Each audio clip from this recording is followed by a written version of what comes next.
Bonjour à toutes et tous, je vous souhaite la bienvenue dans cette deuxième édition du Conseil municipal au carré. Face aux conséquences actuelles de la crise économique et financière, c'est une situation sans précédent à laquelle sont confrontées les communes. En plus de cela, la ville continue à être frappée par les décisions de l'État sur lesquelles elle n'a aucune prise et qui alourdissent ses charges sans qu'il n'y ait compensation. C'est dans ce contexte très difficile que la ville doit élaborer son budget pour l'année 2023. Un budget dont les orientations ont été présentées et débattues au dernier conseil municipal. Pour 2023, l'équation budgétaire n'aura jamais été aussi difficile à tenir. Face à la lourde hausse des coûts et des charges et la prévention des recettes en faible progression, l'enjeu pour la ville est de pouvoir maintenir la qualité du service public et ses capacités d'investissement. Alors, afin de préserver les ménages chiroquois, qui eux aussi font face aux difficultés, la ville fait le choix de ne pas leur faire subir la hausse des coûts des services, tels que la restauration scolaire, et de ne pas augmenter la taxe foncière des habitants. Pour résoudre cette équation, la solution passe par une nécessaire optimisation des dépenses et des recettes. Ainsi, d'importants efforts d'économie ont été demandés au service de la ville. La mise en œuvre du plan de sobriété énergétique depuis l'automne dernier permettra de compléter ces efforts avec notamment, depuis le 1er février dernier, la suspension de l'éclairage public chaque nuit de 1h et 5h du matin. Enfin, la ville mobilisera le maximum de subventions auprès de ses partenaires pour financer ses projets, en particulier l'un de ses 3 grands projets structurants, la construction de son nouveau gymnase qui devrait débuter d'ici la fin de l'année. Comme nous venons de le voir, l'inflation et certaines mesures gouvernementales ont de lourdes conséquences sur la santé financière des communes et de la nôtre en particulier. Face aux difficultés qu'elles rencontrent, les mesures de soutien de l'État aux communes paraissent bien insuffisantes. Pire même, le gel ou la baisse des dotations devrait se poursuivre pour certaines communes, dont Chilly-Mazarin. Soutenir financièrement les communes est essentiel pour préserver le service public et l'investissement local dans des projets dont les enjeux sont essentiels pour notre avenir, comme la transition écologique, les transports, le logement, l'économie de proximité. Face à une telle situation, et pour exprimer sa profonde préoccupation, le conseil municipal a voté une motion de soutien à l'Association des maires de France. Cette association, qui représente les 35 000 maires de France, a fait plusieurs demandes au gouvernement pour améliorer la situation financière des communes. Elle demande notamment le dégel et la revalorisation des dotations financières de l'État.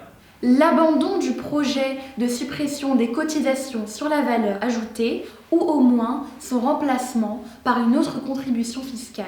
Mais aussi de vraies mesures d'urgence car celles annoncées ou mises en place sont malheureusement insuffisantes.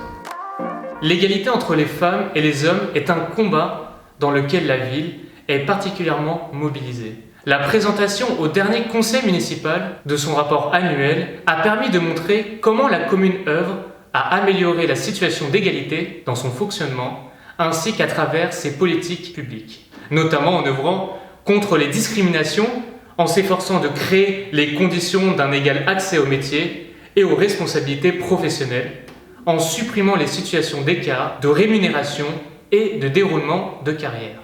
La ville lutte contre les violences sexuelles et sexistes au sein de son personnel, mais aussi sur l'ensemble de son territoire. La ville est ainsi adhérente depuis 2021 à la Charte européenne pour l'égalité des femmes et des hommes dans la vie locale. Elle dispose, depuis cette même année, d'un agent en charge de la mission égalité femmes-hommes et mobilise aussi son service prévention-médiation pour les questions relatives à la lutte contre les violences conjugales et intrafamiliales. Et tout au long de l'année, des actions sont mises en place dès le plus jeune âge, à savoir dès la maternelle, pour travailler autour de la mixité. C'est donc toute la collectivité qui est engagée pour que l'égalité entre les femmes et les hommes devienne enfin une réalité. La ville continue à se mobiliser pour le devenir du site de Sanofi. Ce groupe pharmaceutique avait annoncé en juin 2022 sa décision de fermer définitivement son site de Chilly-Mazarin et Longjumeau. qui emploie 1300 salariés sur 15 hectares, incluant notamment des bâtiments très récents. Dans une motion commune avec la ville de Longjumeau, le conseil municipal avait voté une motion pour exprimer son profond désaccord sur une décision qui apparaît comme regrettable à la fois pour l'opportunité manquée de profiter de l'écosystème de recherche et développement du territoire de Paris-Saclay, mais aussi pour les salariés directement touchés. Face aux risques soulevés par ce départ, le conseil municipal a également instauré au mois de décembre un périmètre d'études sur un secteur englobant le site de Sanofi ainsi qu'un droit de préemption urbaine. L'objectif est d'éviter toute spéculation immobilière ou mutation non maîtrisée de ce site et protéger sa vocation économique pour y créer de l'emploi. Au dernier conseil municipal, la ville a décidé d'aller plus loin. Aux côtés de la commune de Longjumeau et de la communauté d'agglomération Paris-Saclay, en s'engageant dans un protocole avec la société Sanofi. Il s'agit d'un cadre d'échange d'informations qui prévoit que Sanofi communique aux communes les démarches engagées avec les éventuels acquéreurs.